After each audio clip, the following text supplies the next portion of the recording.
Eh viens, on va prendre un café. Ah non, non, non, j'ai pas le temps, je dois rendre mon dossier pour la semaine prochaine et il faut que tout soit parfait. Ah, mais pourquoi tu fais pas du MVP? Hein? MVP? C'est quoi ça? Laisse-moi tranquille, j'ai pas le temps. Alors, tranquille, MVP, MMF, tu connais pas? Non, mais j'en ai rien à foutre. Casse-toi! Oh, vas-y, viens, je vais t'expliquer, MVP, MMF, c'est super utile. Et toi, tu connais? VTF? Va te faire.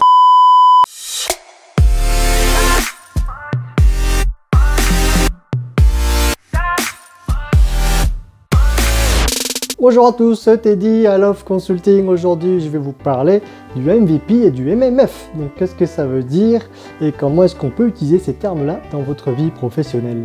Le MVP et le MMF, ce sont des termes qu'on utilise en fait dans la méthodologie agile. Une méthodologie dans laquelle il faut délivrer des choses très rapidement. Donc en un sprint, des choses qu'il faut délivrer en un sprint, c'est-à-dire en 2 semaines. Donc ce sont des délais vraiment très courts. Et en fait, ce sont des notions qu'on utilise pour pouvoir optimiser au maximum la valeur et délivrer des choses utiles aux clients, aux commanditaires, dans les temps, donc à la fin du sprint. MVP, ça veut dire Minimum Valuable Product. C'est-à-dire que c'est le produit minimum qui répond aux besoins du client, mais vraiment avec le besoin vraiment minimum, le strict minimum. La MMF, ça veut dire Minimum Marketable Feature.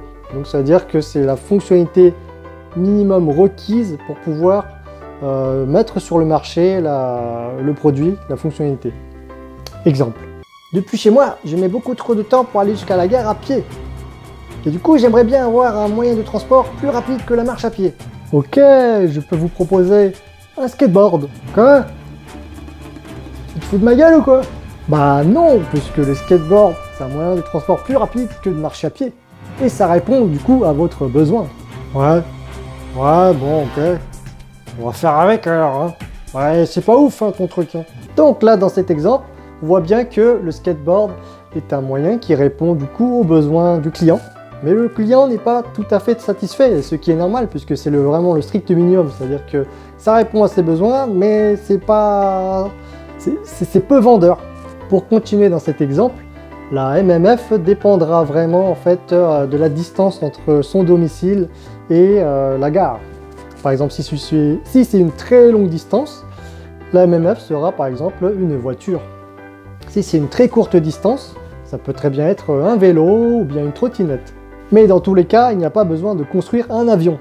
Bien entendu, le MVP et la MMF sont faites pour être délivré dans de cycles courts, comme je l'ai mentionné tout à l'heure.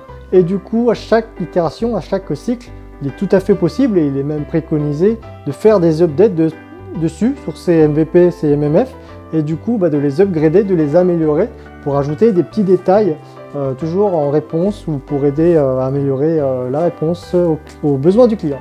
Par exemple, dans le monde de l'IT, on peut très bien imaginer, pour répondre à un besoin de client de consulter sa facture sur son téléphone portable, on peut très bien imaginer le MVP suivant. Donc proposer une application qui affiche juste le montant de sa facture, noir sur blanc, et c'est tout. Ça, ce sera le MVP. Et le MMF, ça serait par exemple afficher le montant de sa facture sur un écran un peu plus joli. Ce qui n'est pas MVP, ce qui n'est pas MMF, ce serait par exemple mettre des petits effets vraiment personnalisés pour le client avec des super couleurs, etc. Enfin, tout ce qui n'est pas vraiment nécessaire mais qui est optionnel pour maintenir la satisfaction du client. Le MVP et le MMF sont des notions essentielles si vous souhaitez réduire le risque de rework, parce que vous allez d'abord faire un petit truc pour répondre vraiment aux besoins du client, ensuite vous allez l'ajuster, le réadapter en fonction des itérations. Et ça, du coup, ça vous permet d'avancer step par step, et c'est un des principes de l'agile. Voilà, c'est la fin de cette vidéo, j'espère qu'elle vous a plu. Si c'est le cas, mettez des pouces en l'air.